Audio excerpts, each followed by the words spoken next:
gente, tudo bom? Esse é o parte 2 sobre conhecendo Cabo Verde, uma ilha no país, no continente africano, é isso? 10 ilhas. São 10 ilhas no continente africano, que é parte do continente africano, porque como é ilha, está separado especificamente do continente.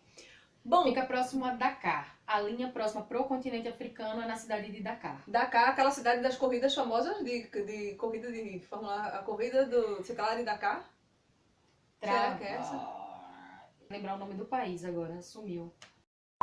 Dakar é o lugar que tem a corrida, ou que país é esse? Que área é essa? Fica no Senegal. Se ok. é essa cidade das corridas ali de carro, eu realmente não sei. Eu posso também estar confundindo porque eu não sou uma pessoa dos esportes. Mas falando em esportes, esta canga aqui que está fazendo parte do nosso cenário hoje, tem aqui o nome Tubarões Azuis, que é o nome do que mesmo? Isso? É um time de futebol lá de Cabo Verde. Que é tipo... Eu ia dizer que é tipo Corinthians. Eu vou falar Corinthians, mas apesar de que eu não sou corintiana, mas como tem gente da minha família aqui, eu vou dizer, não vou nem dizer meu time pra não causar aí situações. Ou então pode dizer que é tipo o Flamengo de lá. Não sei. Só tô falando time, Sporting. só tô falando time que eu nem faço parte, porque eu também nem entendo de futebol. Tudo bem, meu negócio é outros esportes. Não faço ideia. Mas então, Tubarões Azuis é um time de Cabo Verde. E essa parte aqui é que é a bandeira do Essa é país. a bandeira cabo-verdiana, isso. Essa linha aqui, essa faixa azul, as duas linhazinhas brancas e a vermelha no meio. E aqui também. Essa aqui é a bandeira. É a bandeira desse período dos 40 anos de independência já do país. Isso. E aí, pronto, esse processo todo de independência, já que... Porque a gente pensa em Brasil, né, gente? A gente fala aí de mais de 500 anos de independência, que na verdade, originalmente, a gente não é independente oficialmente. Mas lá em Cabo Verde, com essa independência tão recente, né? Recém-nascida aí, 40 anos. Tu tem alguma noção de como é esse processo? Como é que as pessoas lá, os cabo-verdianos, lidam com isso da independência? 40 anos é muito pouco, gente. A gente falando de história, 40 anos não é nada. Então eu percebi ainda, se nós somos um país extremamente colonial, com essa mentalidade, a gente vive isso, imagina um país que completou 40 anos em 2015, né? Completou 40 anos de independência. Então é uma coisa muito recente, muito recente. É como se não houvesse independência nenhuma na prática, digamos assim. Mas tem na cidade de Santiago, que é a capital, né? Fica na ilha de Santiago. Tem muitos museus muito interessantes que eu acho muito bacana. Quem passa por Cabo Verde vai nesses museus, conhece um pouquinho a história do Amílcar Cabral, que foi um cara que lutou, sabe, bravamente pela independência de Cabo Verde e, se não me engano, pela de Angola também.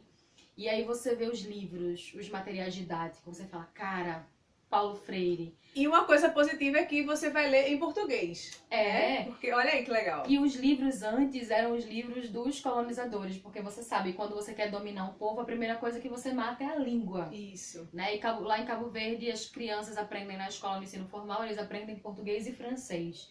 Mas em casa, na rua, em todo lugar, no convívio social, eles falam crioulo. Que massa. Existem muitos crioulos. Crioulos são dialetos do lugar, né, gente? Então existem diversos dialetos, né? N crioulos, N dialetos diferentes. Dentro de Cabo Verde existem vários dialetos. Cada ilha tem o seu dialeto. E tem as ilhas que eles chamam das ilhas do Barlavento e as ilhas do Sotavento. E aí tem uma diferença muito grande do idioma deles.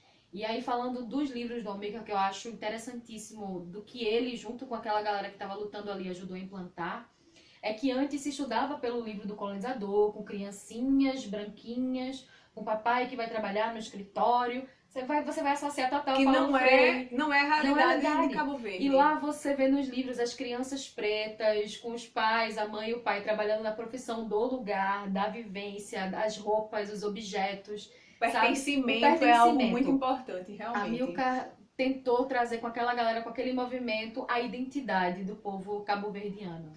Isso aí me remete a uma memória que eu tenho lá da Irlanda, que é no seguinte fato, que a Irlanda também é uma ilha e foi colonizada pelos ingleses, né? A gente tem lá a parte da Irlanda do Norte, que é parte ainda do território inglês. E na Irlanda República, apesar de se falar o inglês, nas placas que tem nas ruas, a gente tem a frase em português... Não, a frase em português não. A gente tem a frase em inglês e a gente tem a frase no idioma mais remoto, irlandês. Já tem escrito no irlandês, digamos assim, ainda usual.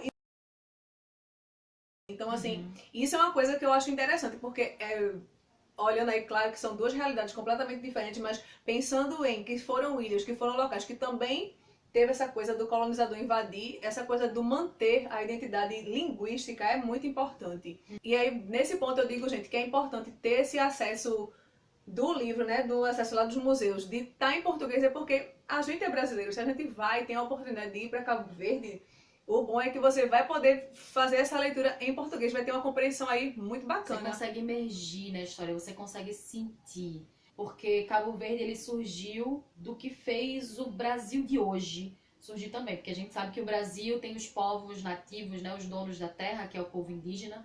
Mas do surgimento do Brasil que a gente conhece. Sim. Vem muito de Cabo Verde, passou muito por Cabo Verde. Então a gente se conhece também. Nós, enquanto brasileiros, visitando Cabo Verde, a gente consegue se conhecer também.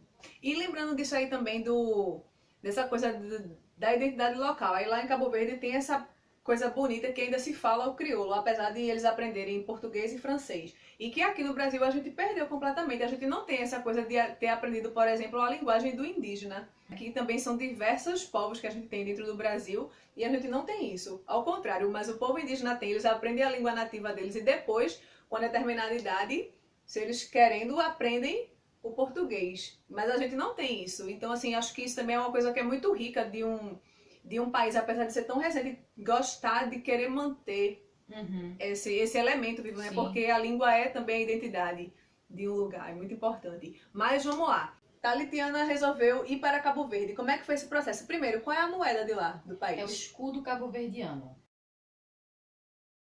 Tem moeda, tem cédula, Tem as como é? moedinhas, tem as cédulas com a cara de vários presidentes que passaram por lá. E assim, na época que eu fui, eita, não lembro agora, gente, quanto é que tá. Eu vou mandar a informação pra Cora, ela vai colocar aí embaixo pra vocês.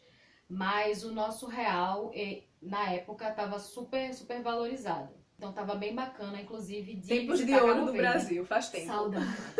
Mas, assim, por exemplo, seria o que é equivalente hoje na atualidade, o que está, tipo, em relação ao real com o dólar? A diferença da nossa moeda para a moeda deles, para o escudo? Não, eu acho que na época, se não me falha a memória, é porque eu vou limpando meu HD. Se não me falha a memória, eu acho que o real tava pra 2 e pouco, sabe? A diferença não era tão... Não era tanto, mas ajudava bastante. Bom, a gente falou de um monte de coisa bonitinha aqui e tudo mais, mas e os perrengues? Passou por algum lá em Cabo Verde? Vamos saber no próximo vídeo. Segura aí que vai ter parte 3 sim. Então é isso, até mais. Vejo vocês no próximo vídeo. A gente se encontra no próximo vídeo. Tchau, Até tchau. lá, tchau!